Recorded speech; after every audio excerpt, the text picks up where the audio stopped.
مدرسہ دارالقرآن سے حفظ کرنے والے میرے پیارے بچوں، تم سماج میں جب اپنے نام کے ساتھ حافظ کا ٹائٹل لے کر کے جا رہے، اس ٹائٹل کی حفاظت کرنا۔ دنیا تمہاری حرکتوں کو دیکھنے کے بعد جسٹیفائی کرے گی، طے کرے گی کہ حافظ لوگ کیسے ہوتے ہیں۔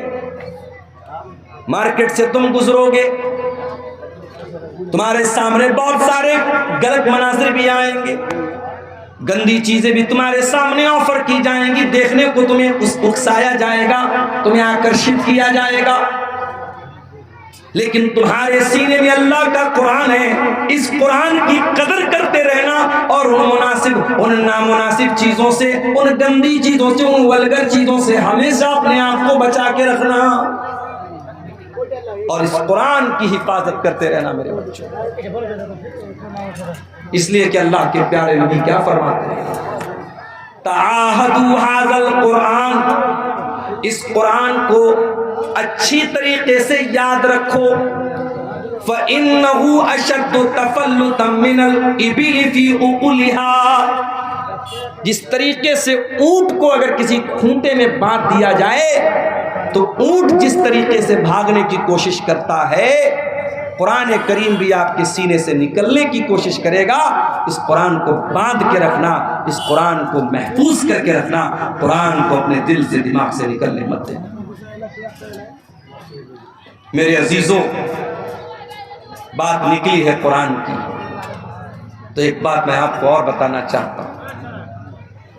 اللہ تعالیٰ نے دنیا میں بہت سارے نبیوں کو بھیجا اور بہت سارے نبیوں کو اللہ تعالیٰ نے بہت ساری کتابیں بھی عطا فرمائی۔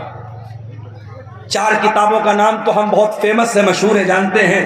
داؤد علیہ السلام کو زبور ملی تھی، موسیٰ علیہ السلام کو تورات ملی تھی، عیسیٰ علیہ السلام کو انجیل ملی تھی، ہمارے نبی کو قرآن ملا تھا، یہ تو ہم جانتے ہیں۔ بہت ساری کتابوں کا نام بھی ہمیں نہیں معلوم، لیکن یہ بات یاد رکھو، جس طریقے سے اللہ کا آخری نبی خاتم النبیین ہے، اب آپ کے بعد دنیا میں کوئی نبی آنے والا نہیں، کوئی رسول آنے والا نہیں ہے، اسی طریقے سے قرآن اللہ کی آخری کتاب ہے۔ اب قرآن کے بعد کوئی دوسری کتاب دنیا میں آنے والی نہیں ہے۔ قرآن نے پچھلی تمام کتابوں کو منسوخ کر دیا، کینسل کر دیا، اب قانون چلے گا تو قرآن کا چلے گا۔ اب اگر مانا جائے گا کسی کتاب کے قانون کو، اگر کوئی کتاب بک آف لا ہے، اگر کوئی کتاب قانون کی کتاب ہے تو وہ قرآن مجید ہے۔ اور اسی لیے اللہ تعالیٰ نے قرآن کو اتارا تو کون سے فرشتے کے ذریعے اتارا؟ فرمایا نزل بہ الروح الامین، اس قرآن کو لے کر کے جبریل امین آئے ہیں، فرشتوں کے سردار آئے، تمام فرشتوں میں سب سے اعلیٰ، سب سے اعظم، سب سے بہترین فرشتے حضرت جبریل اس قرآن کو لائے۔ قرآن جس ہستی کے اوپر اتارا گیا، اس ہستی کے بارے میں اللہ قرآن میں کہتا ہے وَمَا أَرْسَلْنَاكَ إِلَّا رَحْمَةً لِّلْعَالَمِينَ، اے نبی ہم نے آپ کو ساری کائنات کے لیے رحمت بنا کر کے بھیجا۔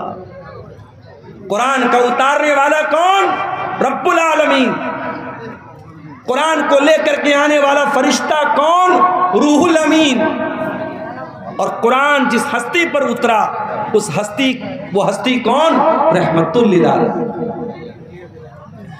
قرآن جس مہینے میں نازل ہوا، وہ مہینہ بھی سارے مہینوں میں سب سے زیادہ برکت والا۔ یہ میری ہی تقریر کے دوران مائک کو جو ہے گڑبڑ ہونا تھا، بار بار یہ چھوڑ رہا ہے، پکڑ رہا ہے۔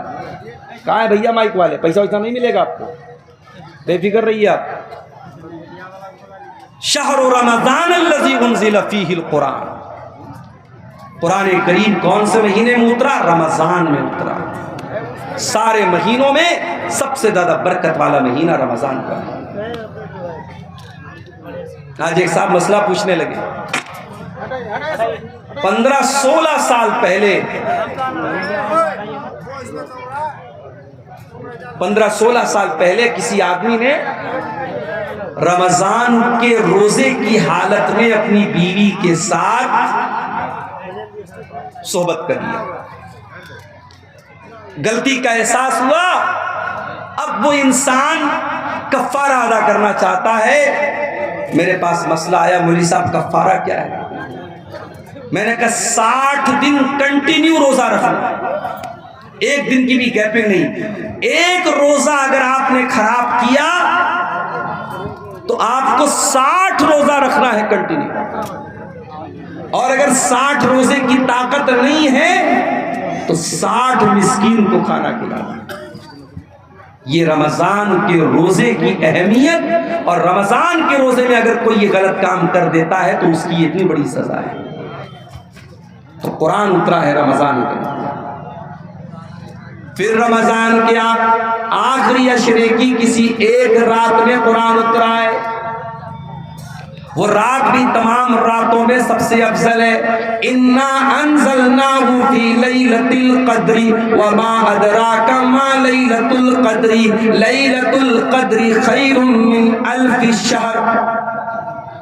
اے نبی، اس قرآن کو ہم نے لیلۃ القدر میں اتارا ہے، اور آپ کو کیا معلوم کہ لیلۃ القدر کیا ہے؟ لیلۃ القدر 1000 مہینے سے افضل ہے۔ 1000 مہینہ کیلکولیٹر پہ کیلکولیٹ کرو، تقریباً 84 سال بنتے ہیں۔ ایک رات جس رات میں قرآن اترا ہے، اس ایک رات کی فضیلت یہ ہے کہ وہ ایک رات اللہ تعالیٰ کے یہاں 84 سال سے بہتر ہے۔ یہ ہے قرآن کا مقام۔ ہم نے قرآن کو بڑی آسانی سے حاصل کر لیا ہے، اس قرآن کی قدر ہم کو نہیں معلوم ہے۔ یہ قرآن بہت بڑی دولت ہے اللہ تعالیٰ کی، یہ قرآن اللہ تعالیٰ کی بہت بڑی نعمت ہے میرے بھائیوں۔ یہ قرآن ہمیں اور آپ کو ملا ہے، اس قرآن کی قدر کرو، اس قرآن کی ویلیو کو سمجھو، اس قرآن کی قیمت کو سمجھو۔ مان لیجئے ہائی اسکول اور انٹر کی پریچھا دینے والوں کو ہمارے یو پی میں یوگی جی ٹیبلٹ دے رہے ہیں، انٹر اور بی اے کرنے والوں کو یوگی جی ٹیبلٹ دے رہے ہیں، لیپ ٹاپ دیا جا رہا ہے۔ اس ٹیبلٹ کو، اس لیپ ٹاپ کو ایک اسٹیٹ کا مکھیہ منتری دے رہا ہے تو اس کی بڑی ویلیو ہو جاتی ہے۔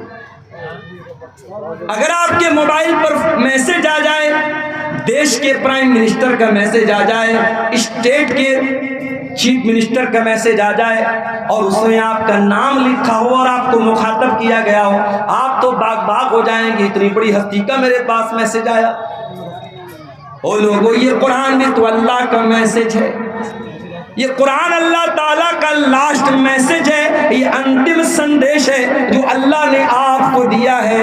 فرمایا شہر رمضان الذی انزل فیہ القرآن ھدی للناس وبینات من الھدی والفرقان۔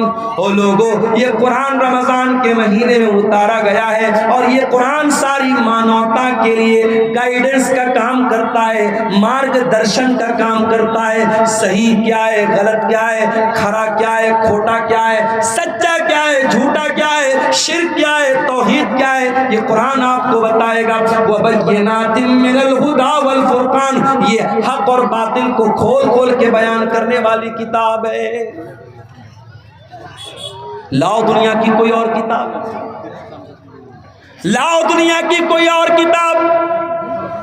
ڈاکٹر ذاکر نائک پڑوسی ملک کے دورے پر ہیں، ایک کرسچن نے سوال کیا، ڈاکٹر صاحب آپ نے بائبل کی فلاں آیت پڑھی ہے، آپ نے غلط طریقے سے کوٹ کیا ہے۔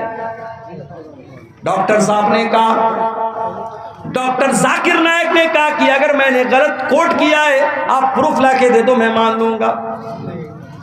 اپنی دوسری تقریر میں ڈاکٹر ذاکر نائک بولتے ہیں کہ بائبل کے انڈیا کے اندر کئی ہزار نسخے ہیں، اور ان ہزاروں نسخوں میں بہت ڈیفرنس ہے، بہت فرق ہے، بہت انتر ہے۔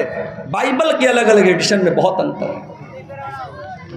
دوسری طرف آ جاؤ قرآن کے اندر، عثمان غنی رضی اللہ تعالیٰ عنہ قرآن پڑھتے ہوئے شہید کیے گئے، اور جب وہ قرآن پڑھ رہے تھے، اس قرآن کی کاپی کے اوپر، اس قرآن کے نسخے کے اوپر حضرت عثمان غنی کے خون کے چھینٹے بھی پڑے تھے۔ اور معلوم ہے وہ کون سی آیت پڑھ رہے تھے؟ اور قرآن کے جس نسخے پر حضرت عثمان غنی کے خون کے چھینٹے پڑے تھے، وہ آج بھی تاشقند کے میوزیم میں وہ قرآن موجود ہے۔ اور آپ کو جان کر کے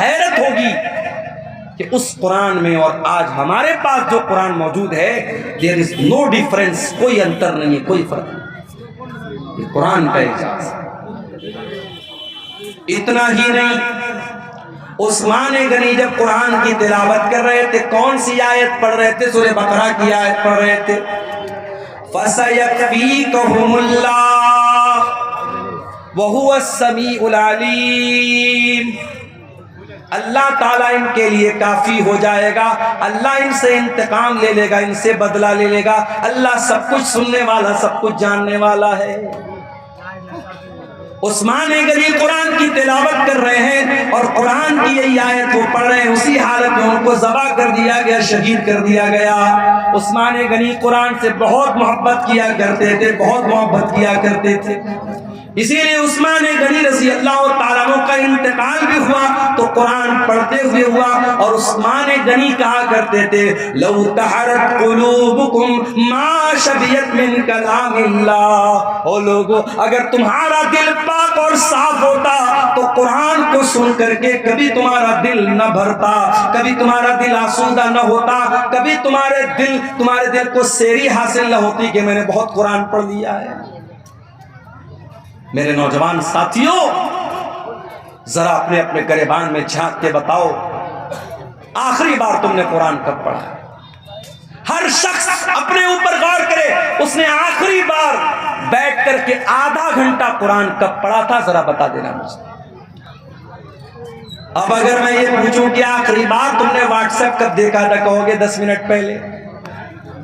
میں پوچھوں آخری بار تم نے فیس بک پر ریلز کب دیکھی تھی؟ مولانا صاحب ابھی تقریر سننے کے پہلے تو دیکھی تھی۔ تم نے لاسٹ ٹائم یوٹیوب کے شارٹس کب دیکھے تھے؟ ابھی تو تقریر میں آنے کے، جلسے میں آنے کے پہلے ہم نے دیکھا تھا۔ یوٹیوب کے لیے ٹائم ہے، فیس بک کے لیے ٹائم ہے، انسٹاگرام کے لیے ٹائم ہے، سوشل میڈیا کے لیے ٹائم ہے۔ اگر ٹائم نہیں ہے تو قرآن کے لیے ٹائم نہیں ہے۔ ہو لوگو، یہ دل مردہ ہو چکے ہیں، یہ دل کٹھور ہو چکے ہیں، یہ دل سخت ہو چکے ہیں۔ ہمارے دلوں کو قرآن اب اچھا نہیں لگتا، ہمارے دلوں کو قرآن، ہمارے دلوں کے اوپر قرآن کا اثر نہیں ہوتا ہے۔ ارے ہمارے دل کی کیا حیثیت ہے؟ ہمارا دل تو گوشت پوست کا بنا ہوا ملائم سا دل ہوتا ہے۔ کبھی بکرا کھسی ذبح کرتے ہیں آپ، یا بڑا جانور آپ ذبح کرتے ہیں، دیکھا ہوگا آپ نے دل کتنا بڑا ہوتا ہے، دل کی کیا حیثیت ہے۔ ہمارا دل تو گوشت پوست کا معمولی بنا ہوا دل ہے۔ اللہ قرآن میں کہتا ہے، قرآن کے 28ویں پارے میں کہتا ہے، سورہ حشر کی آیت نمبر 21 میں کہتا ہے لو انزلنا هذا القرآن على جبل لرأيته خاشعا متصدعا من خشية اللہ۔ او لوگو، اس قرآن کو ہم نے کسی پہاڑ کے اوپر بھی اتارا ہوتا تو پہاڑ بھی اللہ کے خوف سے ریزہ ریزہ ہو جاتا، پہاڑ بھی اللہ کے خوف سے چور چور ہو جاتا، پہاڑ بھی قرآن کو سہن نہ کر پاتا۔ یہ قرآن اتنی طاقتور کتاب ہے، اتنی پاورفل کتاب ہے۔ وَتِلْكَ الْأَمْثَالُ نَضْرِبُهَا لِلنَّاسِ لَعَلَّهُمْ يَتَفَكَّرُونَ۔ او لوگو، تمہارا پروردگار مثالیں بیان کر رہا ہے، تم غور کیوں نہیں کرتے؟ عمر ابن خطاب کو دیکھو، اسلام کے بڑے کٹر دشمن ہیں، ابھی اسلام قبول نہیں کیا، اسلام کے بڑے کٹر دشمن عمر بن خطاب۔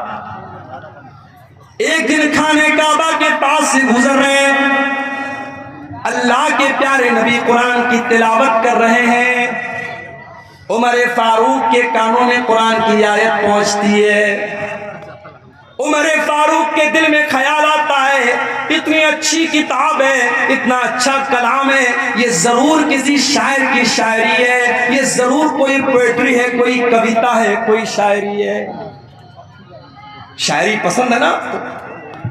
ہمارے مئو سے اسید نام کا یہ بچہ آیا ہے، کیوں آیا ہے بھئی؟ آپ کو نعتیں سنا رہا ہے، حمد سنا رہا ہے، کلام سنا رہا ہے، شاعری پسند ہے آپ کو؟ پچھلے سال ایک پروگرام میں میں آیا تھا کہیں پر، عدنان پرتاپ گڑھی کو میں نے دیکھا، ان کو بلایا گیا، چھوٹا سا بچہ ہے اس کو بلایا جا رہا ہے، سفیان کو بلایا جا رہا ہے۔ شاعری پسند ہوتی ہے انسان کو، شاعری میں ایک اٹریکشن ہوتا ہے۔ عمر فاروق نے قرآن کو سنا، قرآن اچھا لگا، قرآن دل کو بھایا، قرآن نے دل کو آکرشت کیا۔ عمر ابن خطاب نے کہا کہ ضرور یہ کسی شاعر کی شاعری ہے۔ ابھی عمر ابن خطاب کے دل میں یہ خیال آیا تھا، اللہ کے نبی نے قرآن کی یہ آیت پڑھی، وَمَا هُوَ بِقَوْلِ شَاعِرٍ قَلِيلًا مَا تُؤْمِنُونَ۔ او لوگو، یہ قرآن کسی شاعر کی شاعری نہیں ہے، یہ قرآن کوئی پوئٹری نہیں ہے، یہ قرآن کوئی کویتا نہیں ہے، تم لوگ ایمان کم رکھتے ہو، قرآن کوئی شاعری نہیں ہے۔ جب یہ خیال ریجیکٹ ہو گیا، حضرت عمر سوچنے لگے کہ اگر یہ قرآن شاعری نہیں ہے تب اتنا اچھا کیوں لگ رہا ہے؟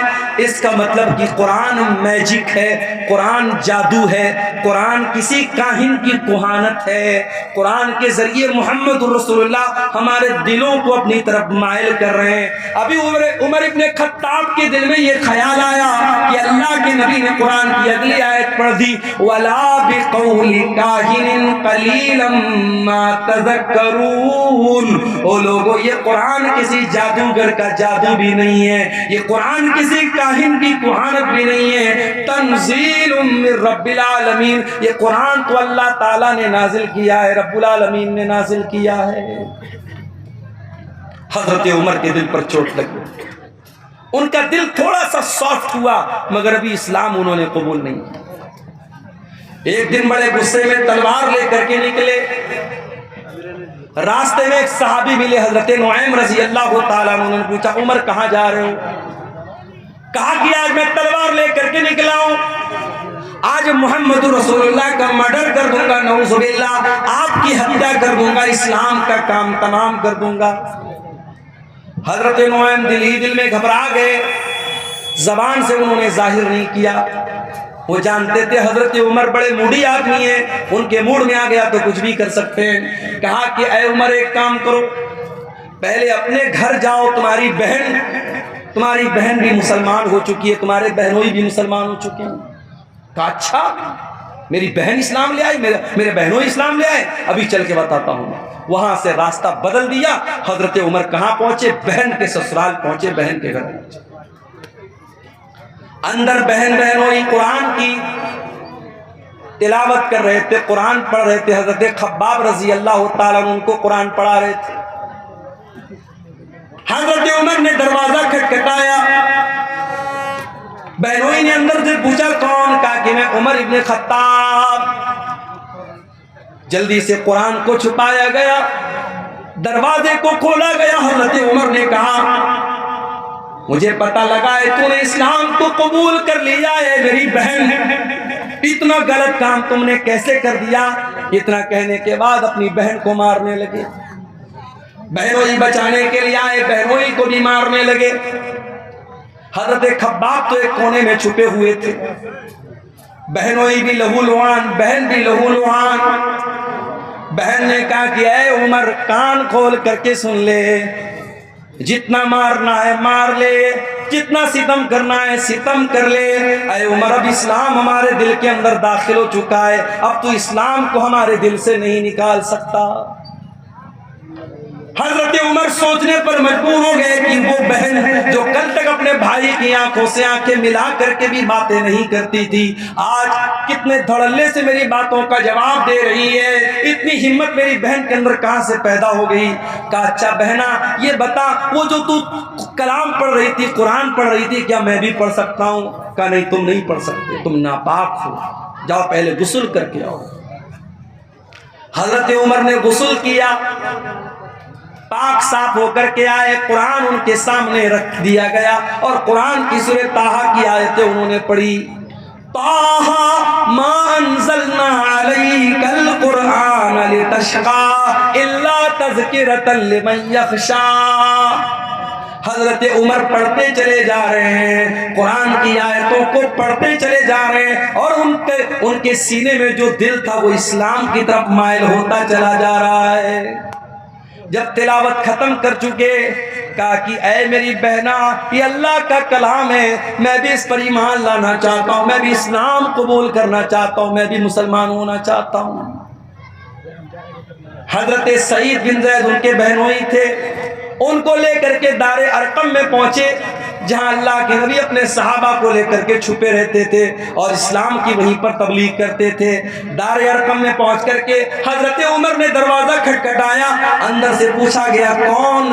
کہا کہ میں عمر بن خطاب ہوں۔ اندر صحابہ کرام ڈر گئے کہ ارے عمر آئے، پتہ نہیں کیا ارادہ لے کے آئے۔ حضرت حمزہ بھی اسلام لا چکے تھے، انہوں نے کہا کوئی بات نہیں، آنے دو، اچھے مقصد کے تحت آیا ہے تو اچھی بات ہے، برے مقصد کے تحت آیا ہے تو اسی کی تلوار سے اس کو ختم کر دوں گا، آنے دو۔ دروازہ کھولا گیا، حضرت عمر فاروق رضی اللہ تعالیٰ عنہ اندر آتے ہیں اور اللہ کے نبی کے پاس آ کر کے کہتے ہیں اشہد ان لا الہ الا اللہ واشہد انک رسول اللہ۔ اے اللہ کے نبی میں کوئی دشمنی کرنے نہیں آیا، میں کوئی مرڈر کرنے نہیں آیا، میں کوئی ہتیا کرنے نہیں آیا، میں اللہ کی توحید کا اعلان کرتا ہوں اور میں آپ کے رسول ہونے کا اعلان کرتا ہوں۔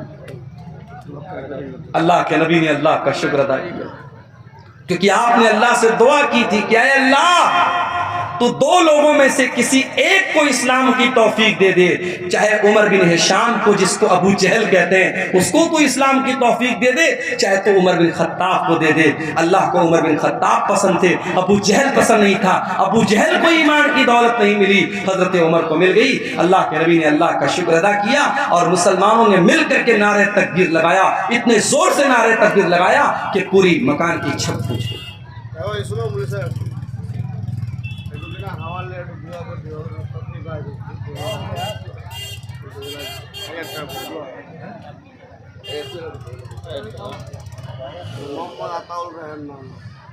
بیمار میں تکلیف 1000 روپے دان کیے ہیں، دعا کر دیجیے۔ کیا نام ہے؟ عطا الرحمان۔ کوئی محمد عطا الرحمان بھائی ہیں، بہت بیمار ہیں، تکلیف میں، انہوں نے مدرسے کو 1000 کا تعاون پیش کیا ہے۔ اللہ ان کا یہ چندہ قبول کرے، ان کی بیماری سے ان کو شفا عطا فرمائے۔ تو قرآن کریم میرے بھائیوں حضرت عمر فاروق کے دل کو بدلنے میں کامیاب ہو گیا۔ وہی قرآن ہمارے پاس موجود ہے کہ قرآن ہمارے اوپر کیوں اثر نہیں ڈالتا؟ نمازوں میں قرآن پڑھا جا رہا ہے، تراویح میں قرآن پڑھا جا رہا ہے، تقریروں میں قرآن پڑھا جا رہا ہے، جمعہ کے خطبوں میں قرآن پڑھا جا رہا ہے، مگر دل کے اوپر کوئی اثر نہیں ہو رہا ہے۔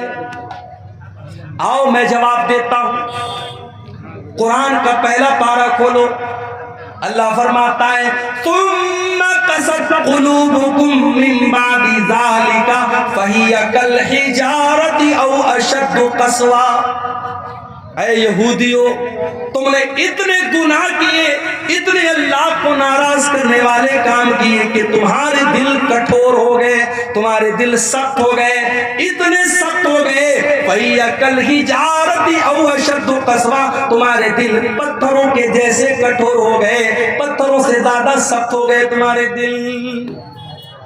دل کٹھور ہو گئے ہمارے۔ اس دل پر قرآن کا کوئی اثر نہیں ہو رہا ہے میرے۔ اس قرآن کو سن کر کے ڈاکو لوگ ایمان لے آتے تھے۔ فضیل ابن عیاض نام کا ایک ڈاکو جس کا کام لوگوں کے مکان کی چھتوں پہ جا کر کے چھاپا مارنا اور ڈاکہ ڈالنا ہے۔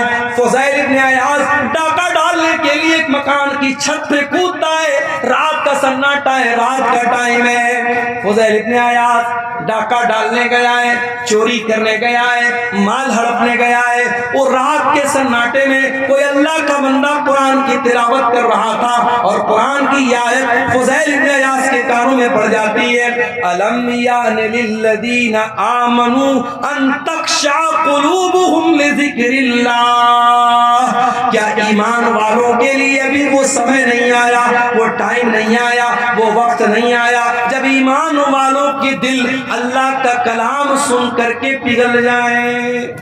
جب یہ آیت سنی فضیل ابن عیاض نے، فوراً اس کے دل پر اثر ہوا۔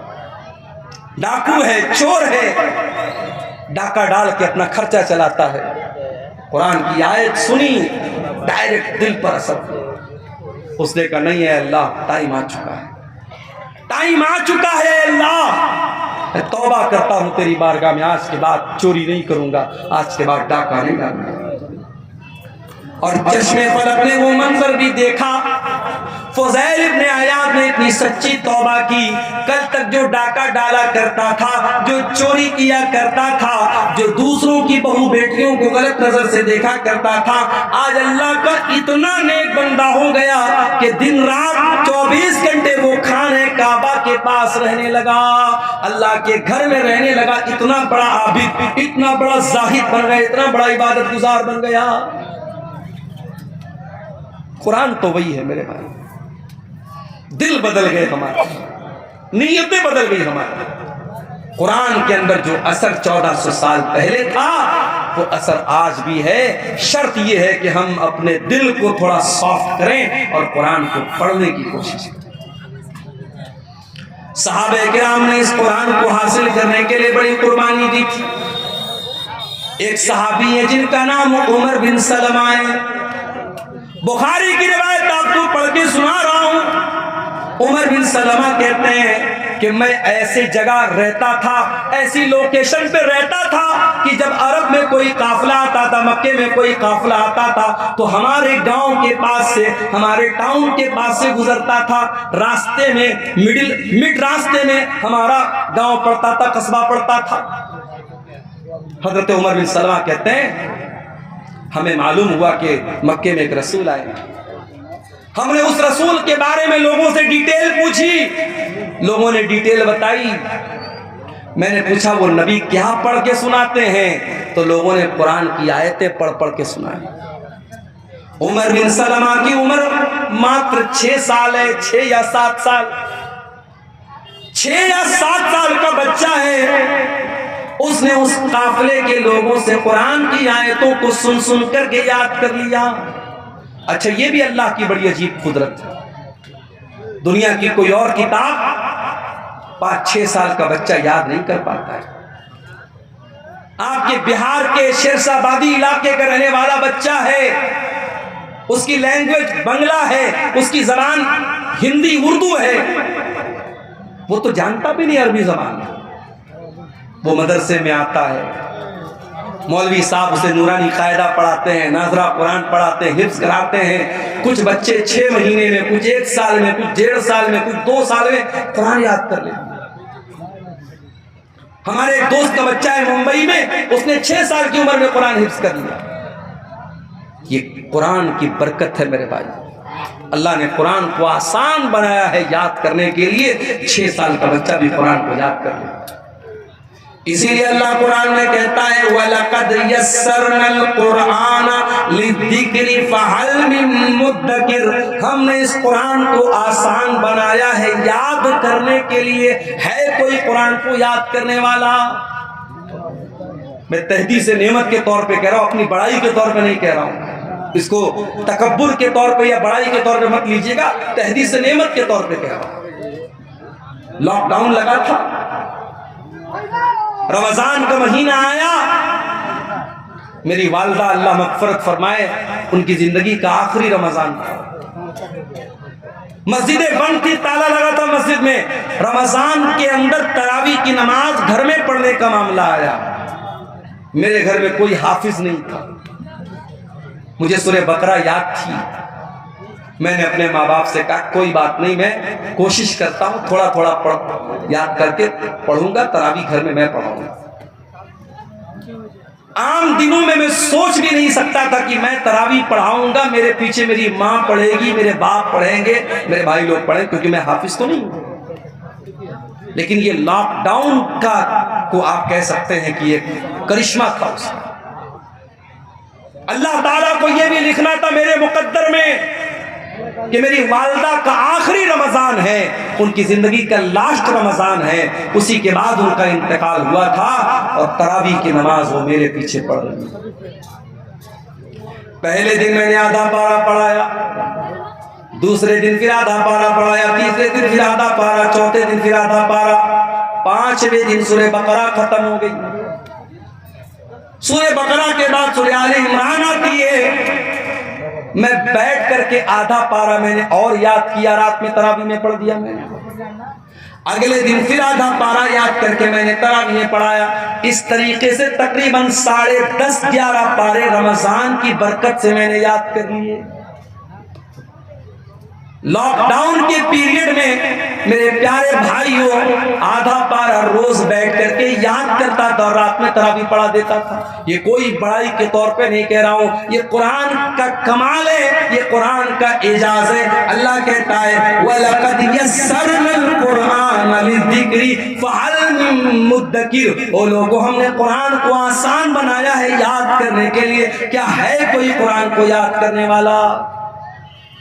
حضرت عمر بن سلمہ کہتے ہیں میں 6 سال کا بچہ تھا اور قرآن کو پڑھ پڑھ کر سن کر کے میں نے یاد کیا. اس کے بعد جب مکہ فتح ہو گیا اور میرے قبیلے کے لوگ اللہ کے رسول کے پاس پہنچے اور اسلام قبول کر لیا, تو اللہ کے نبی نے کہا کہ جاؤ تم اپنے گاؤں میں جا کر کے مسجد بناؤ اور نماز قائم کرو, اور جو تم میں قرآن سب سے زیادہ پڑھنے والا ہے اور قرآن سب سے زیادہ یاد جس کو ہے وہی تم کو نماز پڑھائے گا. جب میرے گاؤں کے لوگ آئے تو سب سے زیادہ قرآن مجھ کو یاد تھا, اور اسی لیے امام بخاری رحمۃ اللہ علیہ اس حدیث کو صحیح بخاری میں جب لائے ہیں تو چیپٹر کیا قائم کیا ہے, باب امامت الصبی, کہ اگر بچہ بھی قرآن کا حافظ ہے, قرآن اچھا پڑھ رہا ہے اور بچہ سمجھدار ہے, صحیح طریقے سے نماز پڑھ رہا ہے, تو بچے کو بھی امام بنا سکتے ہیں. بچے کو امام بنانے میں کوئی حرج کی بات نہیں. حضرت عمر بن سلمہ کہتے کہ میرے گاؤں کے لوگوں نے دیکھا کہ سب سے زیادہ قرآن تو اس کو یاد ہے, کہا چل بھائی تو نماز پڑھائے. اب یہ کہتے ہیں کہ میں بہت غریب فیملی سے تعلق رکھتا تھا, ایک ہی چادر تھی میرے پاس, ایک ہی چادر تھی, وہی لنگی بھی تھی اور وہی میرا کرتا بھی تھی, ایک ہی چادر میں پہنا کرتا تھا, ایک ہی چادر پہن کر کے میں نماز پڑھاتا تھا. میرے پیچھے مردوں کی سب لگتی تھی اور مردوں کے پیچھے عورتوں کی سب لگتی تھی. جب میں سجدے میں جاتا تھا تو کبھی کبھی پیچھے سے میری شرمگاہ دکھنے لگتی تھی, پیچھے سے میرا پاخانے کا راستہ دکھنے لگتا تھا. عورتوں نے آ کر کے شکایت کی کہ ارے کم سے کم اپنے امام کا کو کپڑا تو ڈھنگ کا دے دو, ان کی شرمگاہ پیچھے سے نظر آ جاتی ہے. تب لوگوں نے مجھے خرید کر کے ایک دوسری چادر دی اور مجھے زندگی میں کبھی اتنی خوشی نہیں ہوئی جتنی اس ایک چادر کے پانے کے بعد ہوئی. یہ تھے صحابہ کرام جنہوں نے قرآن کو حاصل کرنے کے لیے اتنی محنت کی. اور میں آپ کو یہ بھی بتا دوں, کوئی پوچھ سکتا ہے بھائی قرآن کی ضرورت کیا ہے, ہمارے پاس اتنی نالج ہے, اتنی عقل ہے, ہمیں قرآن کی کیا ضرورت ہے. میں ایک بہت پوائنٹ کی بات آپ کو بتانے جا رہا ہوں. دیکھو نالج ہم حاصل کرتے ہیں 3 چیزوں سے. پہلی چیز, اللہ تعالیٰ نے ہماری باڈی میں 5 سینس رکھے ہیں. ہم کوئی چیز دیکھ کر کے پتہ لگا لیتے ہیں. جیسے میری آنکھیں دیکھ رہی, سامنے ٹیوب لائٹ لگی ہے, وائٹ روشنی ہے, ہماری آنکھوں سے پتہ لگتا ہے. یہ جھالر جو لگی ہے ریڈ کلر کی ہے, وائٹ کلر کی ہے, ہم آنکھوں سے کوئی چیز دیکھ کر کے علم حاصل کرتے ہیں. کان سے سن کر کے بھی ہم علم حاصل کرتے ہیں. میوزک بج رہا ہے, تقریر بج رہی ہے, قرآن کی تلاوت بج رہی ہے, خسر پسر ہو رہی, کیا ہو رہا ہے, کان سے سن کر کے ہمیں معلوم ہوتا ہے. اسی طریقے سے ہم سونگھ کر کے پتہ لگا لیتے ہیں, خوشبو ہے کہ بدبو ہے, مہک آ رہی ہے, اچھی مہک ہے, بری مہک ہے, سونگھ کر کے پتہ لگ جاتا ہے. اسی طریقے سے ٹچ کر کے ہمیں پتہ لگ جاتا ہے یہ موبائل ہے, یہ سخت ہے کہ سافٹ ہے, یہ برف ہے ٹھنڈی ہے کہ گرم ہے, ہم چھو کر کے بتا دیتے ہیں. اسی طریقے سے میرے بھائیوں ہم زبان سے چکھ کر کے بتا دیتے ہیں کھٹی ہے کہ میٹھی ہے, کڑوی ہے کہ اچھی ہے, ہم زبان سے چکھ کر کے بتا دیتے ہیں. اللہ تعالیٰ نے ہماری باڈی میں 5 سینس رکھے ہیں. ہم دیکھ کر کے, سن کر کے, چکھ کر کے, ٹچ کر کے ہم پتہ لگا سکتے ہیں کہ کون سی چیز کیسی ہے. مگر کبھی کبھی ہمارے یہ 5 جو سینس ہیں یہ کبھی کبھی دھوکہ کھا جاتے ہیں. مثال کے طور پر آپ ٹرین میں بیٹھے ہوئے ہیں, ٹرین کی کھڑکی کے پاس آپ بیٹھے ہوئے, آپ کی آنکھوں کو ایسا لگ رہا ہے کہ ٹرین کے باہر جتنے پیڑ پودے ہیں, جتنے گھر اور مکانات ہیں, سب چل رہے ہیں, سب موو کر رہے ہیں, حرکت کر رہے ہیں. آنکھوں کو لگ رہا ہے ایسا، مگر ریئل میں ایسا نہیں ہے. ریئل میں کیا ٹرین چل رہی ہے، کوئی پیڑ نہیں چل رہا ہے، کوئی مکان نہیں چل رہا ہے، مگر آنکھوں کو ایسا لگ رہا ہے کہ مکان چل رہا ہے، پیڑ چل رہا ہے. تو آنکھیں دھوکہ کھا گئی. آپ کو بخار ہے، فیور ہو گیا آپ کو، میں آپ کے پاس میٹھی چائے لے کے آیا، آپ نے پیا، کہا ارے یار عبد الغفار صاحب آپ نے بڑی پھیکی چائے پلائی. چائے تو میٹھی ہے مگر آپ کی زبان دھوکہ کھا گئی. کیوں؟ آپ کو فیور ہے، بخار ہے. پتا یہ چلا کہ یہ 5 سینس جو ہماری باڈی میں ہے یہ کبھی کبھی دھوکہ کھا جاتے ہیں، اور جب یہ دھوکہ کھاتے ہیں تو کون سی چیز ہمیں بتاتی ہے کہ صحیح کیا ہے غلط کیا ہے؟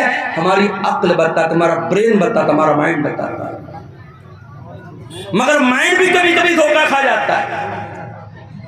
مثال کے طور پر آپ شادی کرتے ہیں، آپ کی ماں آپ کے رشتہ دیکھنے جاتی ہے، عقل کہتی ہے کہ ارے رشتہ دیکھنے کے لیے باہر جانے کی کیا ضرورت ہے، اس کی بہن موجود ہے نا، اس کی بہن اسی گھر میں رہتی ہے، اس گھر کے سارے طور طریقے جانتی ہے، بہن سے شادی کیوں نہیں کرا دیتے؟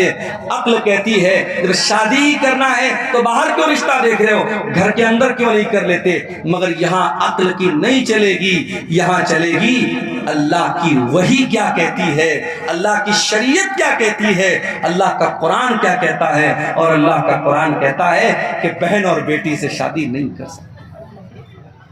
تو پتہ یہ چلا کہ جہاں 5 سینس کام کرنا بند کر دے وہاں عقل کام کرتی ہے، اور جہاں عقل کام کرنا بند کر دے وہاں اللہ کی وحی کام کرتی ہے، اللہ کی شریعت کام کرتی ہے. اور اللہ کی شریعت 2 چیزوں کا نام ہے، ایک کا نام قرآن ہے اور ایک کا نام سنت ہے. انہی دونوں چیزوں کا نام شریعت ہے، انہی دونوں چیزوں کا نام اسلام ہے. اسی لیے اللہ کے نبی فرماتے ہیں انی قد ترکت فیکم شیئین، میں 2 چیزیں تمہارے بیچ میں چھوڑ کے جا رہا ہوں، لن تضلوا بعدہما، ان 2 چیزوں کو جب تک تم تھامے رہو گے کبھی گمراہ نہیں ہو سکتے. کتاب اللہ و سنت، ایک اللہ کی کتاب اور ایک میری سنت ہے. قرآن اور حدیث، انہی دونوں چیزوں پر جب تک پکڑے رہو گے، تھامے رہو گے، کبھی گمراہ نہیں ہو سکتے. تو قرآن میرے پیارے ساتھیو اللہ کی آخری کتاب، اور یہ واحد کتاب ہے جس کی حفاظت کی گارنٹی اللہ تعالیٰ نے خود لی ہے. تورات کی حفاظت کی گارنٹی ان کے علماء کو دی گئی، زبور کی حفاظت کی گارنٹی ان کے علماء کو دی گئی، انجیل کی حفاظت کی گارنٹی ان کے علماء کو دی گئی. مگر جب قرآن اللہ نے نازل کیا تو اعلان کر دیا اِنَّا نَحْنُ نَزَّلْنَا الذِّكْرَ وَإِنَّا لَهُ لَحَافِظُونَ. وہ لوگوں اس قرآن کو ہم نے اتارا ہے اور اس قرآن کی حفاظت کرنے والے بھی ہم ہیں. قرآن کی حفاظت اللہ کرتا ہے. دنیا کے اندر جتنے قرآن کے نسخے ہیں سارے نسخے اگر جلا بھی دیے جائیں، ختم بھی کر دیے جائیں، نشٹ بھی کر دیے جائیں، 5 سال کا بچہ آئے گا اور کہے گا آؤ مجھ سے سن لو، الحمدللہ رب العالمین سے لے کر کے میرا جنت والناس تک پورا قرآن پڑھ کے سنا دے گا. یہ اللہ نے قرآن کی حفاظت کا سسٹم رکھا ہے، اللہ نے قرآن کی سرکشا کا سسٹم رکھا ہے. اور یہ بھی یاد رکھو میرے بھائیوں، قرآن شفا بھی ہے. ہم نے یہ سمجھا قرآن ہمارے بخار اور زکام کی دوا ہے. بچے کو نظر لگ گئی، قرآن پڑھ کے دم کر دیا. کوئی بیمار ہو گیا، قرآن پڑھ کے دم کر دیا. ہم نے قرآن کو جسم کی بیماریوں کے لیے شفا بنا کے رکھا ہے. یقیناً قرآن فزیکل بیماریوں کے لیے بھی شفا ہے، مگر اس سے بڑھ کر کے قرآن روح کی بیماری کے لیے شفا ہے. قرآن اسپریچول بیماری کے لیے شفا ہے. روح کے اندر جو برائیاں ہیں، روح کے اندر جو بیماریاں ہیں، جیسے آپ کے روح کے اندر ایک بیماری ہوتی ہے جس کو لالچ کی بیماری کہتے ہیں، ایک بیماری ہوتی ہے جس کو حسد کی بیماری کہتے ہیں، ایک بیماری ہوتی ہے مال کی محبت، ایک بیماری ہوتی ہے دنیا کی محبت. قرآن ان تمام بیماریوں سے آپ کے دل کو شفا دیتا ہے. اللہ قرآن میں کہتا ہے یا ایھا الناس قد جاءتکم موعظۃ من ربکم وشفاء لما فی الصدور. او لوگو یہ قرآن تو بہت بڑی نصیحت ہے اور قرآن تمہارے دل کی بیماریوں کے لیے شفا ہے. برکت والی کتاب ہے یہ قرآن. دنیا کی کوئی اور کتاب پڑھو گے آپ کو ثواب نہیں ملے گا، قرآن پڑھو گے ثواب ملے گا۔ کتنا ثواب ملے گا؟ اللہ کے نبی فرماتے ہیں من قرأ حرفا من کتاب اللہ، جو قرآن کا ایک حرف پڑھے گا فلہ حسنۃ، تو اس کو ایک نیکی ملے گی، والحسنۃ بعشر امثالها، اور ایک نیکی کا ثواب اللہ تعالیٰ کے یہاں 10 نیکی کے برابر ہے۔ تو ایک حرف پڑھنے پر آپ کو 10 نیکی ملے گی۔ اللہ کے نبی فرماتے ہیں جب تم الف لام میم پڑھو گے تو تم کو ایک نہیں 30 نیکی ملے گی، کیونکہ الف الگ ایک حرف ہے، لام الگ ایک حرف ہے، میم الگ ایک حرف ہے۔ سوال پیدا ہوا ہے اللہ، میں شیرشاہ آبادی ہوں، میں بنگلہ بھاشی ہوں، میں قرآن جب پڑھتا ہوں تو میری زبان نہیں چلتی ہے، میں قرآن اٹک اٹک کر کے پڑھتا ہوں، میں قرآن کو فلوئنٹلی نہیں پڑھ پاتا ہوں، میں رفتار کے ساتھ قرآن نہیں پڑھ پاتا ہوں۔ اے اللہ، میری زبان لڑکھڑاتی ہے قرآن پڑھنے کے ٹائم، تو کیا مجھے قرآن پڑھنے کا ثواب ملے گا کہ نہیں ملے گا؟ اللہ کے نبی فرماتے ہیں والذی یقرأ القرآن وہو یتعتع، جو اٹک اٹک کے قرآن پڑھ رہا ہے اس کی زبان سے صحیح طریقے سے ادا نہیں ہو رہا ہے، اس کی لینگویج الگ ہے، اس کی بھاشا الگ ہے، وہ قرآن کو اٹک اٹک کر کے پڑھ رہا ہے، اس کو ڈبل ثواب ملے گا، دوہرا ثواب ملے گا۔ اللہ کی قدرت اور اللہ کے خزانے میں کوئی کمی نہیں ہے۔ آپ دوسری بھاشا جانتے ہیں اور یہ بھی کوئی بہانہ نہیں ہے۔ آپ کو معلوم ہوگا حرم کے ایک امام گزرے ہیں، انتقال ہو گیا ان کا نام قاری ایوب تھا۔ قاری ایوب کہاں کے رہنے والے تھے؟ برما کے رہنے والے تھے، میانمار کے رہنے والے تھے، برما کے رہنے والے تھے۔ قاری ایوب حرم کے امام بنے تھے، مکے کے امام بنے تھے، اللہ کو پیارے ہو گئے۔ جاؤ ذرا یوٹیوب پر سرچ کر لینا، قاری ایوب کی تلاوت اتنی بہترین ہوتی تھی، اتنی پیاری ہوتی تھی کہ جب وہ تلاوت کرتے تھے تو روح پر ایک عجیب سا وجد طاری ہو جاتا تھا اور بڑا اچھا لگتا تھا۔ وہ برما کے رہنے والے تھے، ان کی بھاشا عربی نہیں تھی، مگر انہوں نے محنت کیا، قرآن کے حافظ بنے، قرآن کے قاری بنے، حرم کے امام بن گئے، مکے کے امام بن گئے۔ اس لیے آپ کی بھاشا اگر الگ ہے تو یہ اس بات کی علامت نہیں ہے کہ آپ قرآن نہیں پڑھ سکتے۔ اور آگے بڑھیے، جو بچہ قرآن کا عالم ہے، قرآن کا حافظ ہے، قرآن کا قاری ہے، کل اللہ تعالیٰ اگر وہ قرآن کا صحیح طریقے سے اس نے قرآن کو پڑھا ہوگا، کل اللہ تعالیٰ جنت میں اس کو داخل کرے گا اور اس سے کہا جائے گا اقرا ورتقی، اقرا ورتقی کما کنت ترتل فی الدنیا۔ اے قرآن پڑھنے والے، جس طریقے سے تو قرآن کو ٹھہر ٹھہر کر کے دنیا میں پڑھتا تھا، تو کھینچ کھینچ کر کے قرآن کو پڑھتا تھا، تو جنت کی سیڑھیوں پر چڑھتا چلا جا، تو قرآن کو پڑھتا چلا جا اور جنت کی سیڑھیوں کو طے کرتا چلا جا۔ او لوگو، ہم کتنے بڑے بد نصیب ہیں، قرآن پڑھ کر کے ہم جنت کی سیڑھی پر چڑھ سکتے ہیں، اللہ ہم کو جنت میں جانے کا راستہ بتا رہا ہے، مگر ہم جنت کی سیڑھی میں چڑھنے کو تیار نہیں ہیں۔ ہم سے بڑا بد نصیب کون ہوگا؟ اخبار پڑھنے کے لیے ٹائم ہے ہمارے پاس، چائے کے ہوٹلوں میں بیٹھ کر 2-2 گھنٹے بیٹھ کر کے پالیٹکس پر اور نتیش کمار اور تیجسوی اور مودی اور یوگی پر بات کرنے کے لیے ہمارے پاس ٹائم نہیں ہے، تو قرآن پڑھنے کے لیے ٹائم نہیں ہے۔ ہم ٹائم پاس کرتے ہیں مگر قرآن پڑھنے کے لیے ہمارے پاس ٹائم نہیں ہے۔ میرے بھائیوں، یہ قرآن آپ کے دلوں میں زندگی پیدا کرتا ہے۔ اللہ کی قسم کھا کر کے کہتا ہوں، کسی اچھے قاری کی آواز میں ذرا قرآن کو سنو، میوزک بھول جاؤ۔ میوزک تو آپ کے دل کو مردہ کرتا ہے۔ میوزک کے بارے میں بعض علماء نے لکھا ہے کہ میوزک جو ہوتا ہے یہ زنا کا دروازہ کھول دیتا ہے۔ میوزک جو ہوتا ہے نا، وہ آپ کی شہوت کو بھڑکاتا ہے، آپ کی اچھاؤں کو جاگرت کرتا ہے، آپ کی جو ڈیزائرز ہیں اس کو وہ بھڑکاتا ہے، لیکن قرآن آپ کے اندر اللہ کا ڈر پیدا کرتا ہے۔ اسی لیے اللہ کے نبی قرآن کو پڑھتے بھی تھے اور سنتے بھی تھے۔ ایک مرتبہ آپ نے عبداللہ بن مسعود سے کہا اے عبداللہ تم مجھے قرآن پڑھ کے سناؤ. اچھا میں اسٹیج پر آتا ہوں نا تو کچھ بچے جو ہے وہ سیلفی لینے چلے آتے. مولانا صاحب ایک سیلفی لینا چاہتے تو مجھے ایک بات یاد آئی. اب سیلفی بھی لیتے ہیں تو ماشاءاللہ وہ آج کل فلٹر چلتا ہے نا, فلٹر, اسنیپ چیٹ کا بڑا فلٹر چلتا ہے, ہمارے نوجوان لڑکے لگا لیتے ہیں. ایک لڑکا میرے ساتھ سیلفی لے رہا تھا, کوئی فلٹر اس نے یوز کیا, ایسا لگ رہا تھا ہونٹوں پہ لپسٹک. میں نے کہا بھائی پہلے ہٹا اس کو, تو عجیب و غریب شکل آنے لگتی ہے. ایک صاحب نے میرا فوٹو مجھے کو بھیجا, بڑی بڑی داڑھی رکھی تھی, کہا مولانا آپ کے اوپر بڑی بڑی داڑھی بہت اچھی لگے گی. میں نے کہا میرا یہ فوٹو آپ کو کہاں سے ملا؟ بولے میں نے ایڈٹ کیا ہے, فلٹر کیا ہے. تو فلٹر کر کے آج کل بہت کچھ ہو رہا ہے. میں آپ سے کہتا ہوں کہ فوٹو کو فلٹر مت کرو, اپنے آپ کو فلٹر کرو. انسان دبلا ہوتا ہے, جم جاتا ہے کہ میری باڈی صحیح ہو جائے, لیکن اگر آپ کے اندر ایمان کی طاقت ہے تو آپ دبلے پتلے بھی ہیں تب بھی اللہ کے پیارے ہو سکتے ہیں. ضروری نہیں ہے کہ آپ باڈی بلڈر بنے تبھی اللہ کے پیارے بنیں گے. ہاں, گٹکھا کھا کر کے اپنے آپ کو دبلا مت کرنا. یہ جتنے گٹکھا کھانے والے لڑکے نا, وہ حضرت موسیٰ علیہ السلام کا واقعہ یاد ہے کہ نہیں؟ موسیٰ علیہ السلام نے ایک آدمی کو ایسا مکہ مارا, ایک مکہ مارا وہ مر گیا. موسیٰ علیہ السلام کے مکے میں اتنی طاقت تھی, ایک مکہ مارا مر گیا وہ آدمی.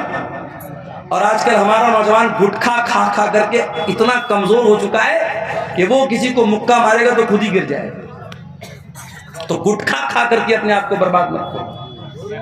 بعض لوگ کہتے ہیں صاحب گٹکا حرام نہیں ہے, تمباکو حرام نہیں ہے, بیڑی حرام نہیں ہے. کیوں حرام نہیں ہے؟ کہتے مکروہ ہے. تمباکو اور بیڑی اور سگریٹ اور گٹکا کو جو لوگ مکروہ کہتے ہیں وہ دین کا مذاق اڑاتے ہیں. کیونکہ گٹکا, تمباکو, بیڑی, سگریٹ, کھینی, یہ تمام چیزیں آپ کے شریر کو برباد کر رہی ہیں, اور جو چیزیں آپ کے شریر کو برباد کرے وہ حرام ہیں, وہ مکروہ نہیں ہے. معاف کیجیے, مکروہ کس کو بولتے ہیں؟ ایک سوال بھی میرے پاس, میری جیب میں پرچی رکھی ہوئی ہے. ایک صاحب نے سوال کیا, مولوی صاحب ذرا اس مسئلے کو بیان کر دیجئے گا کہ ایک آدمی جنگیہ پہن کر اور گمچھا رکھ کر کے سال کی سال نماز پڑھاتا ہے اور مسئلہ بیان کرتا ہے کہ نماز ہو جائے گی. دیکھو, نماز ہو جائے گی ایک الگ مسئلہ ہے, اور نماز اسی حالت میں پڑھنی چاہیے الگ مسئلہ ہے. نماز آپ جب پڑھیں تو بہترین لباس میں پڑھیں, جو لباس آپ عزت دار کا جو لباس ہے, جو آپ کہیں جاتے ہیں جو لباس پہن کے جاتے ہیں وہ لباس آپ پہن کر کے. کسی کے شادی میں جانا ہو, آپ جنگیہ پہن کے اور گمچھا رکھ کر کے جائیں گے کیا؟ نہیں جائیں گے. پردھان جی اپنے گھر پہ آپ کو بلائیں گے, آپ بہترین سفید کرتا پائجامہ پہن کر, خوشبو لگا کر, تیل لگا کر کے سج سنور کے جائیں گے. جائیں گے کیوں آپ جنگیہ پہن کر اور گمچھا رکھ کر؟ نماز پڑھنے جا رہے ہو, اللہ کی عبادت کرنے جا رہے ہو, اور گمچھا رکھ کر کے اور جنگیہ پہن کر کے نماز پڑھ رہے ہو, یہ مناسب نہیں ہے میرے بھائی. مکروہ اس عمل کو کہتے ہیں جو مستحب کے خلاف ہو. مثال کے طور پر مسجد میں آپ جاتے ہیں, مستحب یہ ہے کہ پہلے داہنا پیر اندر ڈالیں اور پھر بایاں پیر اندر ڈالیں, اور مکروہ یہ ہے کہ آپ پہلے بایاں ڈالیں اور بعد میں دایاں ڈالیں. یہ مکروہ ہے. جو چیز حرام ہے, سگریٹ, بیڑی, تمباکو, یہ سب چیزیں حرام ہیں, یہ مکروہ نہیں ہے. معاف کیجیے. عبداللہ بن مسعود رضی اللہ تعالیٰ عنہ بہت دبلے پتلے تھے. ایک بار وہ پیڑ پہ چڑھ کر کے مسواک توڑ رہے تھے. اتنے دبلے پتلے تھے کہ ان کی پتلی پتلی ٹانگیں ہوا میں لہرا رہی تھی, اور صحابہ کرام دیکھ کر کے ہنس رہے تھے کہ دیکھو عبداللہ کی ٹانگیں کتنی پتلی پتلی ہیں. اللہ کے نبی نے پوچھا کیوں ہنس رہے ہو؟ کہا اے اللہ کے نبی ذرا دیکھیے عبداللہ کی ٹانگیں کتنی پتلی پتلی. آپ نے فرمایا کہ تم عبداللہ کی ٹانگوں کو پتلا سمجھ کر کے مذاق اڑا رہے ہو. لہما اسقلان علی المیزان من احد, اللہ کی قسم عبداللہ کی یہ پتلی پتلی ٹانگ قیامت کے دن ترازو کے اوپر احد پہاڑ سے زیادہ وزندار ہوں گی. اللہ کے آپ کا کیریکٹر تولا جائے گا, آپ کا ایمان تولا جائے گا, آپ کا عمل تولا جائے گا. اگر آپ فزیکلی کمزور بھی ہیں میرے بھائیوں, اللہ کے اس کی ویلیو. عبداللہ بن مسعود بہت دبلے پتلے تھے. مگر آواز بہت اچھی تھی. قرآن پڑھتے تھے, اتنا بہترین قرآن پڑھتے تھے. اللہ کے نبی فرماتے ہیں جس کو قرآن بالکل تازہ تازہ سننا ہو, بالکل فریش فریش سننا ہو, وہ عبداللہ بن مسعود سے قرآن سننا. اللہ کے نبی فرماتے ہیں عبداللہ اقرا علی القرآن, مجھے قرآن پڑھ کر کے سناؤ. بخاری کی روایت ہے. حضرت عبداللہ کہتے ہیں اللہ کے نبی میں آپ کو قرآن کیسے پڑھ کے سناؤں, یہ قرآن تو آپ ہی کے اوپر اترا ہے, آپ ہی کے اوپر نازل ہوا ہے, میں آپ کو قرآن کیسے پڑھ کے سناؤں. آپ نے فرمایا اے عبداللہ میں آج دوسرے کے منہ سے قرآن سننا چاہتا ہوں. حضرت عبداللہ کہتے ہیں میں قرآن پڑھنے لگا. قرآن پڑھتے پڑھتے سورہ نساء کی تلاوت کرنے لگا. سورہ نساء پڑھنے لگا. اللہ کی نبی غور سے سن رہے ہیں, میں قرآن پڑھتا چلا جا رہا ہوں. قرآن پڑھتے پڑھتے جب میں سورہ نساء کی اس آیت پر پہنچا, فَكَيْفَ إِذَا جِئْنَا مِنْ كُلِّ أُمَّةٍ بِشَهِيدٍ وَجِئْنَا بِكَ عَلَىٰ هَٰؤُلَاءِ شَهِيدًا. اے نبی اس وقت کو یاد کیجئے جب ہم تمام لوگوں پر آپ کو گواہ بنا کے لائیں گے. ہر امت میں اس کے نبی کو گواہ بنائیں گے اور آپ کی امت کے اوپر آپ کو گواہ بنائیں گے. جب اس آیت پر میں پہنچا ہوں, حضرت عبداللہ کہتے ہیں اللہ کے نبی نے فرمایا اے عبداللہ بس کرو, روک دو تلاوت, روک دو. کہتے میں نے نظریں ڈال کر کے دیکھا فَإِذَا عَيْنَاهُ تَذْرِفَانِ, اللہ کے نبی کی دونوں آنکھوں سے آنسو بہ رہے ہیں. اللہ کے نبی رو رہے ہیں, اللہ کے نبی کی دونوں آنکھوں سے آنسو بہ رہے ہیں. آپ کے کندھے پر قیامت کے دن جو ذمہ داری ڈالی جائے گی اس ذمہ داری کا احساس کر کے اللہ کے نبی رو رہے ہیں. نبی کو اپنی ذمہ داری کا احساس ہے, ہمیں اور آپ کو اپنی ذمہ داری کا کوئی احساس نہیں. جوان بیٹی رات کو 2-2 بجے تک آن لائن ہے, چیٹنگ کر رہی ہے.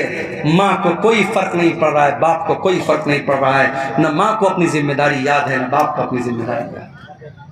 جوان لڑکی بے پردہ گھر سے بند کر کے, سور کر کے, میک اپ کر کے, اپنے جسم کی نمائش کر کے نکلتی ہے. اور ماں 70 سال کی ماں بیچاری چادر اوڑھ کر کے, نقاب اوڑھ کے نکلتی ہے, اور 20 سال کی چھوکری کھلے عام گھوم رہی ہے. میری پیاری ماں اور بہنوں, اگر اللہ نے آپ کو بیٹی کی ماں بنایا ہے, اگر آپ کو بیٹی کا باپ بنایا ہے, اگر آپ بیٹی والے ہیں, اگر آپ صاحب اولاد ہیں, تو یہ اولاد بہت بڑی ذمہ داری ہے. اس ذمہ داری کا احساس اپنے اندر پیدا کیجئے.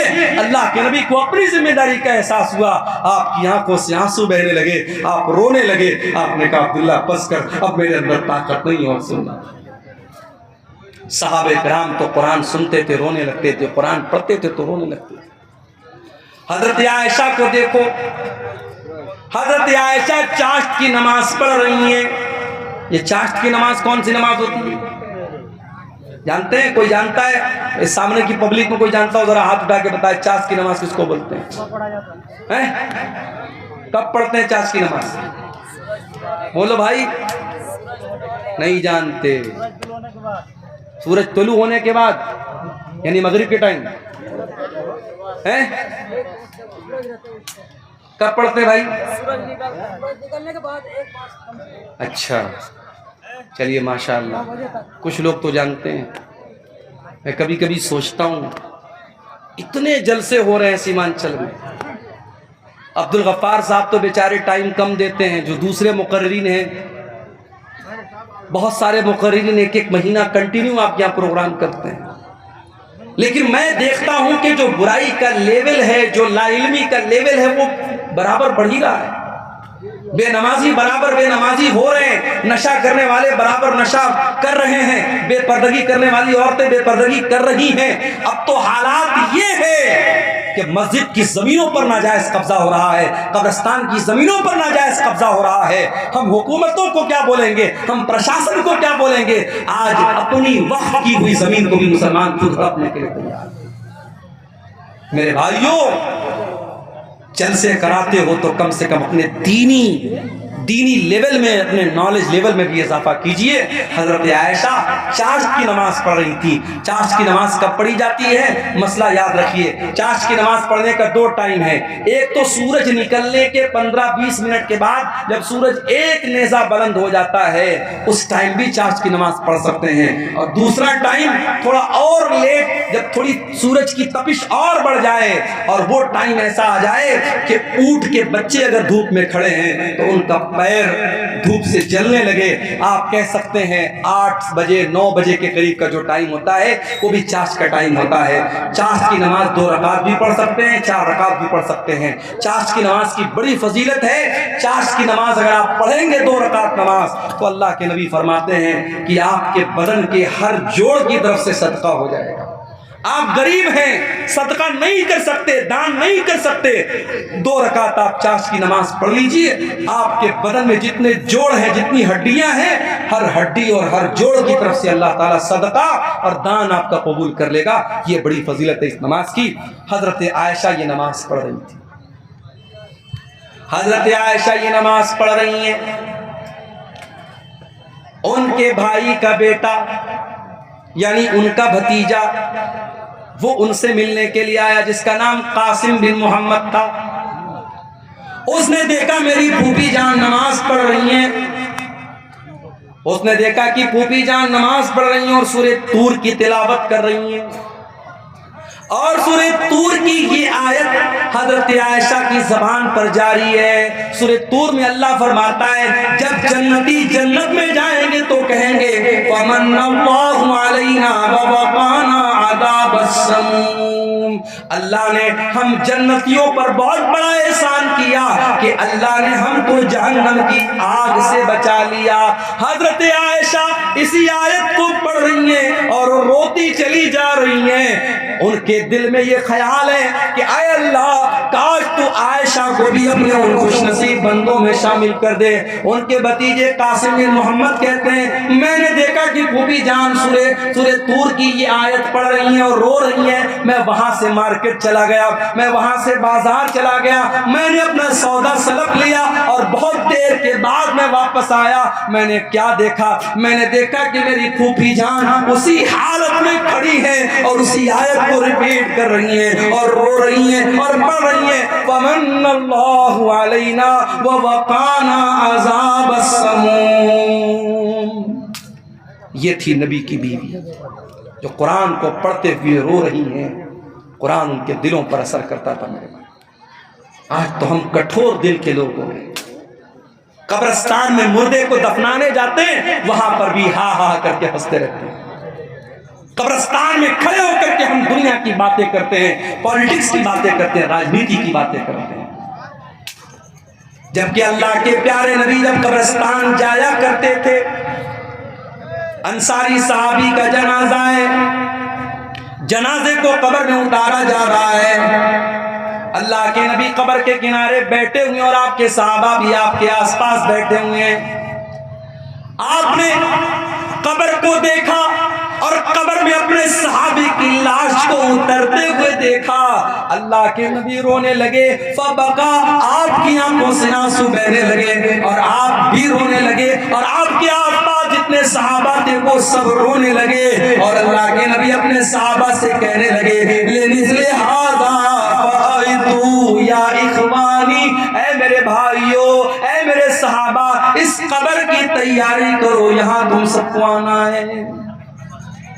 بنارس سے ایک مرتبہ میں ایک پروگرام میں جا رہا تھا، تقریباً 150-200 کلومیٹر دور ایک جگہ پڑتی ہے شاہ گنج، میں وہاں پروگرام میں جا رہا تھا۔ ہمارے ایک ساتھی تھے، کار چلا رہے تھے، راستے میں ایک جنگل آیا، اچانک ان کی ہیڈ لائٹ نے کام کرنا بند کر دیا، جنگل کے بیچ میں ہیڈ لائٹ نے کام کرنا بند کر دیا، گھپ اندھیرا، جنگل کے بیچ میں کار کھڑی ہے، ہم کار کے اندر ہیں، اے سی چل رہی ہے لیکن لائٹ بند ہو گئی، اندھیرا ہو گیا، تو ہمارے دل اور دماغ میں ڈر کی ایک لہر دوڑ گئی۔ غور کرو میرے پیارے بھائیوں، ہم قبر کے اندر جب جائیں گے، ہمارے ماں باپ ہم کو دفنانے کے بعد، ہمارے بچے ہم کو دفنانے کے بعد، ہمارے رشتہ دار ہم کو دفنانے کے بعد مٹی اپنے ہاتھ سے جھاڑ کر کے چلے جائیں گے، منکر نکیر آئیں گے، اس قبر کی تاریکی میں ہمارے پاس کوئی موبائل کا ٹارچ نہیں ہوگا جس کو ہم جلا سکیں، کوئی اے سی اور کولر نہیں ہوگا جس کی ہوا کھا سکیں۔ منکر نکیر آئیں گے اور 3 سوال کریں گے، من ربو کا، من نبیوں کا، ما دینوں کا۔ اے اللہ کے بندے تو بتا تیرا رب کون ہے، تو بتا تیرا دین کیا ہے، تو بتا تیرے نبی کون ہے۔ اور یہ 3 سوالوں کا جواب میتھمیٹکس کی بکس میں نہیں ملے گا، ان تینوں سوالوں کا جواب وگیان اور سائنس کی کتابوں میں نہیں ملے گا، ان تینوں سوالوں کا جواب ہسٹری اور اتہاس کی کتاب میں نہیں ملے گا، بھگول کی کتاب میں نہیں ملے گا، ہائی اسکول اور انٹر کے سلیبس میں نہیں ملے گا۔ ان تینوں سوالوں کا جواب مدرسہ دارالقرآن عزیزیہ کے جو بچے جس کتاب کو پڑھ کے حافظ ہوئے ہیں اس کتاب کے اندر ملے گا۔ قرآن جواب دے گا ان تینوں سوال کا، تیرا رب کون ہے، تیرا دین کیا ہے، تیرے نبی کون ہے۔ اور جب بندہ صحیح جواب دے گا، میرا رب اللہ ہے، میرا دین اسلام ہے، میرے نبی محمد صلی اللہ علیہ وسلم ہے، تو فرشتہ پوچھے گا کہ تجھے یہ سوال، ان سوالوں کا جواب تجھے کیسے پتا چلا؟ تو بندہ کہے گا قرأت کتاب اللہ، اے اللہ میں نے قرآن کو پڑھا تھا، میں نے اللہ کی کتاب کو پڑھا تھا، قرآن پڑھا تھا، اس لیے میں نے ان تینوں سوالوں کا جواب دیا ہے۔ تو میرے بھائیوں اس کتاب پر آپ محنت کرو، اس کتاب کے پڑھنے والے یہاں بچے پڑھ رہے ہیں۔ مدرسوں کو حقیر مت جانو میرے بھائیوں، مدرسوں میں پڑھانے والے ان مولویوں کو حقیر مت جانو۔ کمیٹی کے لوگوں نے مجھ کو پرچی دی ہے کہ مولوی صاحب ذرا چندے کے لیے بول دیجئے، چندہ بہت کم ہوا ہے۔ یہ افسوس کی بات ہے، تکلیف کی بات ہے۔ اسی آپ کے شیرزابادی سماج میں فضول کاموں کے لیے لاکھوں روپے خرچ ہو جاتے ہیں، مشاعرہ ہو جائے ابھی لاکھوں روپے خرچ ہو جائیں گے، کوئی فضول چیز ہو جائے، کوئی کھیل ہو جائے، کوئی ناچ گانا ہو جائے، لاکھوں روپیہ آپ خرچ کرنے کے لیے تیار ہو جائیں گے۔ اس سال بھر کے مدرسے کا بجٹ آپ کے چندے سے چلتا ہے، اور آج اگر جلسے والوں کو اردو بھاشی مقرر سے یہ کہنا پڑے کہ چندہ کم ہوا ہے، آپ تعاون کی اپیل کیجئے، تو یہ ہمارے اور آپ کے چلو بھر پانی میں ڈوب مرنے کا مقام ہے۔ میں تو یہی کہہ سکتا ہوں، انورودھ کر سکتا ہوں، نویدن کر سکتا ہوں، گزارش کر سکتا ہوں کہ بھائی یہ مدرسے کے بچے ہیں، قرآن پڑھنے پڑھانے والے بچے ہیں، جو ہو سکے دل کھول کے تعاون کرو۔ اپنی ماں بہنوں سے کہوں گا کہ جانا تو اس ادارے کا بھرپور تعاون کر کے جانا کہ اسی مقصد کے لیے جلسہ ہوا ہے۔